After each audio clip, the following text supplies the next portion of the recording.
Okay, next we're going to take a look at a game Magnus played in 2007 at the Linares event, split between Morelia and Linares.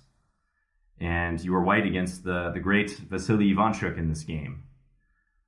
So yeah. So first of all, Ivanchuk was not supposed to play in the tournament.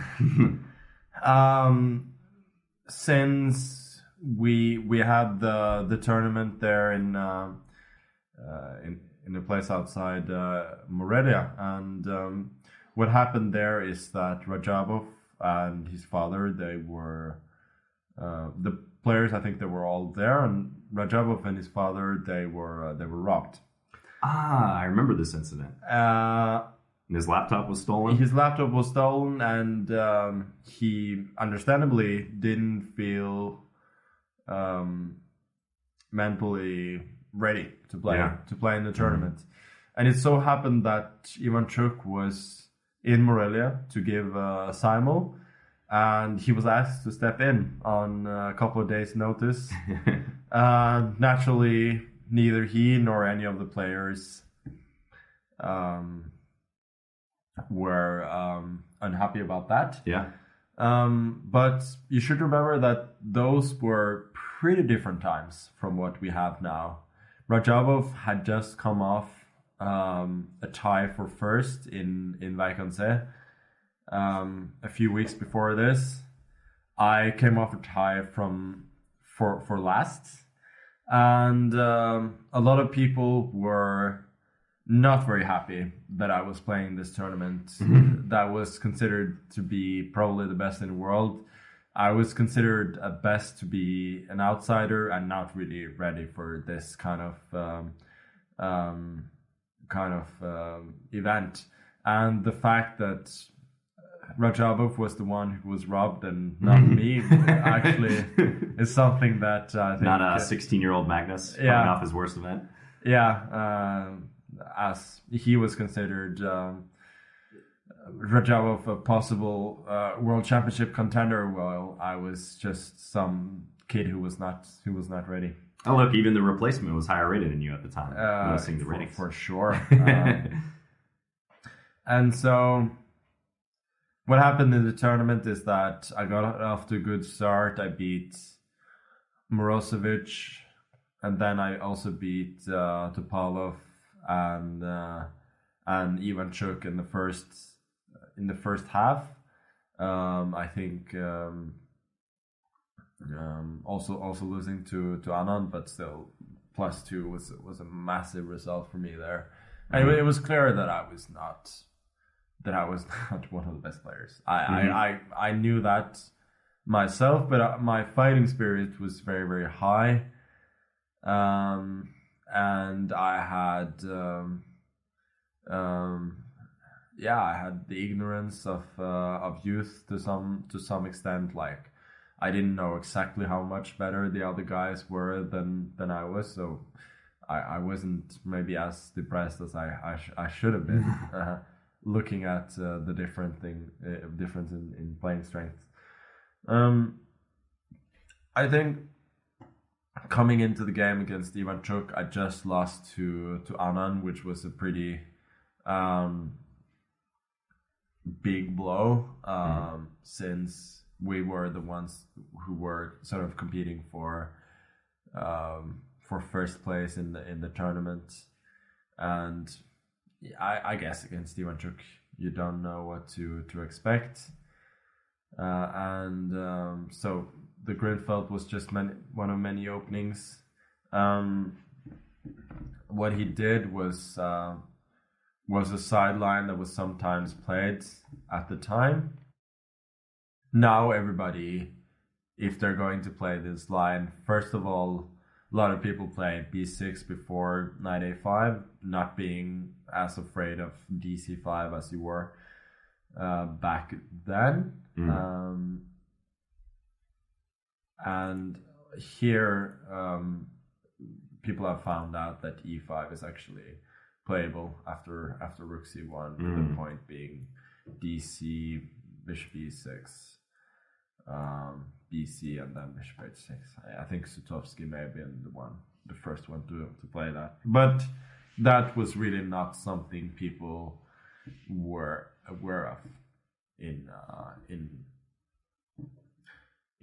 2007. So I think the idea only came in 2008. At least I wasn't aware of it. And so he went for CD and E6, which I think surprised me quite a bit. Even back then, he was playing very quickly, which would surprise me because I thought the line was pretty good for white, and it allowed me to do something which I love to do in those days, and I still love to do, which is just to attack. Right. And H4 was a known idea back then, that you cannot take it because the queen is gonna get trapped one way or the other, either like this, just to show the whole line, or by queen h5 and then bishop b2. So the pawn cannot be captured, and with his slightly weakened light squares, this plan of going h5 and then either taking on g6 or at some point, or just going h6 is looking pretty. And a lot of people are familiar with this from AlphaZero's games in recent years, but this is a known idea, like you said. It's been played before in this particular position. I would say it's the idea is not rocket science. Like you have a superiority in the center. This sort of flank attack is always going to be more likely to be successful when you have a strong center. And here also black is slightly weakened on the king side, so it's pretty clear that this is a very natural plan. Yeah, here. You're only going to get so far with piece play. Need your pawns to create weaknesses. Exactly.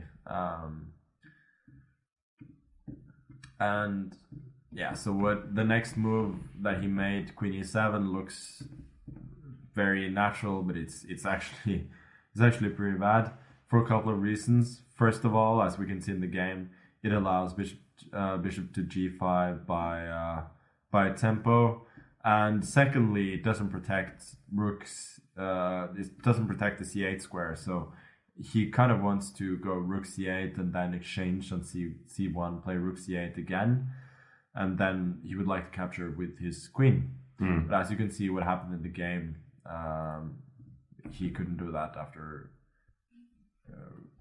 queen e7. And I have a question. What would you have done if black had played h5 in response to h4?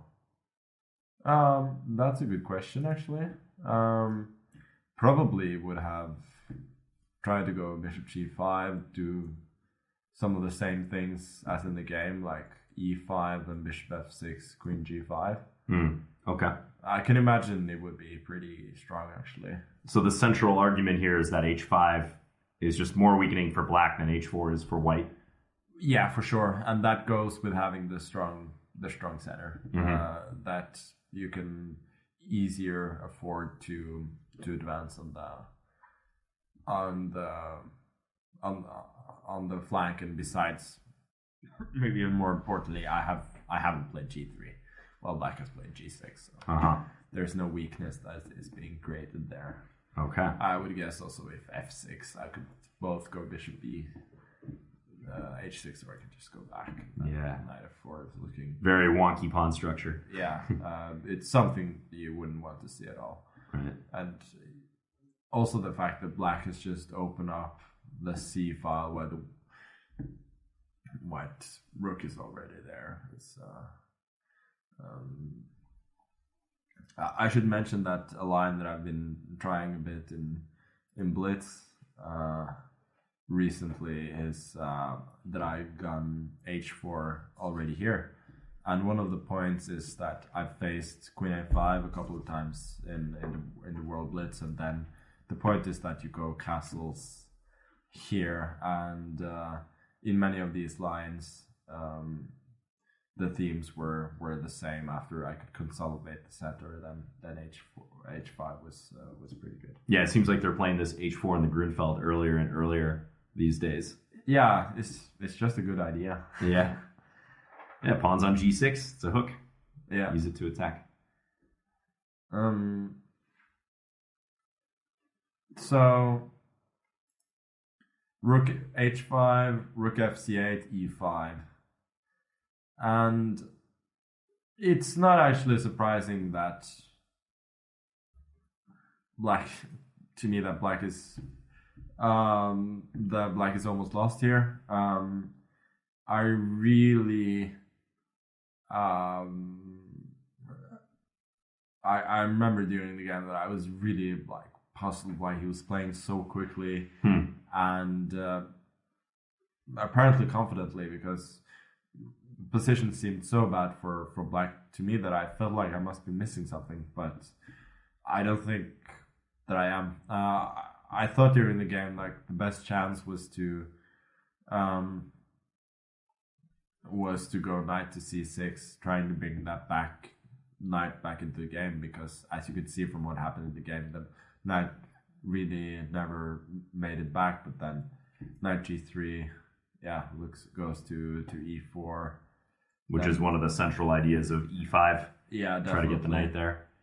Queen b4 looks logical, trying to exchange queens and putting pressure on d4. But now we got some tactics again. Nice. You always have to be aware of. So, and do you think one of the reasons why is that his knight is so far away after you play e5? Like if his knight could get to d5 easily, you think it's a little more acceptable for black? For sure. The fact that the knight is stuck on a5, it just makes the whole attack so much more dangerous. Mm-hmm. And that's the problem with what he does in the game. Let's imagine we put the black queen on c8 now.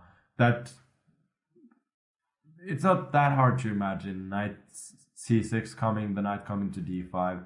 It doesn't take that much time. It's not inconceivable that you could do that and be sort of okay. Yeah.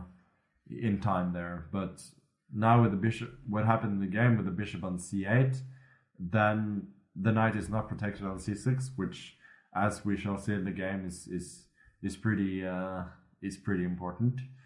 And it just takes too much time now. Mm-hmm. So I went bishop g5. The fact that there are no rooks on the board doesn't actually matter. Bishop to f6. Knight c6. Queen g5. Yep. So you're playing for mate now. I'm playing for mates. And the lines are really not that complicated. I go queen f6. If he takes there, king f8, I just take and pawn promotes. Yeah, that's nice. Yeah. Queen dominates. No check on c1 also? No, just no counterplay whatsoever. It's just way too slow. And the logical move that he plays in the game, h6, now queen c1. If the bishop was on g7, b7, he would probably be okay. Mm-hmm. But that little discoordination that happened, it makes all the difference in the world. Should be noted that back here when I went bishop g5, if he were to play f6, it might be the lesser evil, but even here, queen c2 wins a clean pawn and should win the game. Yeah. That's one of those tough decisions for black. You know, do you let your opponent's pieces invade on squares like f6 or h6, or do you make further weaknesses? Like that's when things start to get serious and you know you're probably losing. For sure. It has to be said that he was playing so quickly that it was hard to tell whether he had a difficult decision to make there, but Yeah. You've seen that a few times with 𝐻𝐸𝐴𝐻𝐸. Yeah. Sometimes if he loses, he'll lose fast. Yeah, he sometimes he loses interest in the game, and then it's just gonna be all over pretty quickly. Okay, so what happened in the game? Now it's all pretty concrete tactics, but the tactics are based on strategical considerations, like the fact that his knight on c6 is not adequately protected because of the disharmony in the position caused by the bishop coming to c8, which again was caused by him not playing queen d7, but rather queen e7 earlier on. Now hg is a massive threat, so he has to prevent that by going g5, but now d5. Bishop d5 followed by d5 simply wins a piece. Knight d4 takes, and yeah, that's game over. And that's a nice clearance tactic. I was actually giving that position to Christopher, our video editor, when we met at the airport a couple days ago, and he was having a little hard time solving that. But yeah, d5 clearance for the knight to come in. It's a nice way to capitalize. Yeah, absolutely. But it's a sort of thing that happens when pieces are inadequately protected. Yep. Instead of saying tactics flow from a superior position. For sure, that's it's a cliche, but it's a cliche for a reason, because it's very, very true.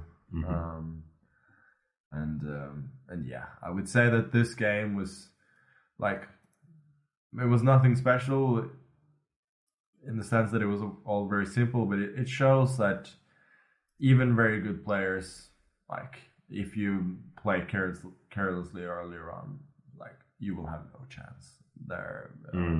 If the strategic factors are too, and the dynamic factors are too heavily weighed in one person's favor, then it's simply not going to work. And that e5 move, just to put a fine point on that one on move 17. The purpose of this move, try to control f6 and again prepare that knight to come into e4 in a lot of lines. Yeah, it is. Taking control over the dark squares. One important point to note is that I haven't played g3, so I can always play s3 later on to shut out this bishop. So opening up for that bishop is not as bad as it may look. And you're not concerned about a backward pawn on d4? I am to some extent, but still that backward pawn supports a really good one on e5. Right. And I feel like my attack, my grip on the dark squares is simply going to be so strong and so quick that other factors won't matter. He will need so much time to use his majority advantage on the queen side, to use that square on d5, because he really has only one good square. Yeah. That the trade-off is just massive for white. I wouldn't say that it's always so. In other cases, even after going h4, h5, you can imagine white wanting to play it safer with f3 if you feel like the attack is not it's not there. But in this particular case, with the chance of winning time with bishop g5 and bishop to f6, I think you absolutely have to go for e5. Yeah, and do you think queen d7, final question, queen d7 was maybe the only way to play the position? After h4? Yeah. Yeah, I think that's the way you have to play if you want to play this way. But I think I would love to play this position as white. Yeah. Let's say you go for bishop h6 here instead. then it still looks mightily juicy. Yeah. Unless bishop d4 is very strong, which I suspect it's not. But you're still threatening takes followed by sorry, not hg, but h6, weakening those dark squares forever, making the h6 pawn an everlasting nuisance, basically. So it's still a pleasant position for white without a doubt. Yeah, I think especially evidenced by the fact that black has a majority on the queen side, and we basically never talked about that. It wasn't even a factor, the 2 versus 1 over there. Yeah, it's gonna be a long time before that becomes a factor. But you can see like some position, I don't know, like bishop h8. You could, I guess, you could make the argument that it's playable for black, but I wouldn't want to do it. And I think what's happened with AlphaZero and all of these clones is that people are respecting the h6, h3, a6, a3 pawns a lot more. Like the value of actually not even giving checkmate by going hg, but just establishing that pawn on the 6th rank, like what the long-term strategic impact that actually has been absolutely has been emphasized, I would say. We're going to see one of your games against Aronian coming up where that was exactly one of the things that helped you win. So yeah, fully agree. For sure. Okay, so nice game by 16-year-old Magnus. Surprisingly straightforward victory against Chucky, the replacement. Yeah, he played like a replacement in this game, but for sure I've had a bunch of very difficult games against him, and he's one who's outplayed me a bunch of times. Brilliant player. I have a massive respect for him. Yeah, definitely, and great drafts player as well, as I understand it. So I wouldn't know, but yeah, sometimes he plays checkers, not chess. Okay, well, very nice one. Well played.